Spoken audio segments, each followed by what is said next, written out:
A bench stop is a great addition to any workbench. It's simply a raised piece of wood that creates a lip. So if you're planing or belt sanding a board, you don't have to use clamps because the stop will prevent it from shooting off the end of the workbench. But what I love about this particular bench stop is that it's adjustable. It's nothing more than a piece of 1/2-inch plywood. You cut a couple of slots, use a jigsaw, cut a couple of slots in it. And then on the end of the workbench, I put in 2 hanger bolts, a couple of washers and wing nuts to hold it in place. Then you just slip it in. And you can adjust it to the height of your workpiece, any thickness.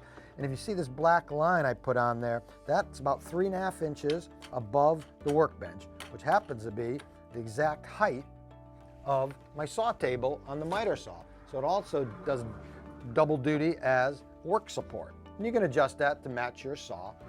And the other great thing about this is when you don't need the bench stop, you just loosen up the wing nuts and it drops down out of the way. Simple Solutions is brought to you by Titebond, the Pro's Advantage.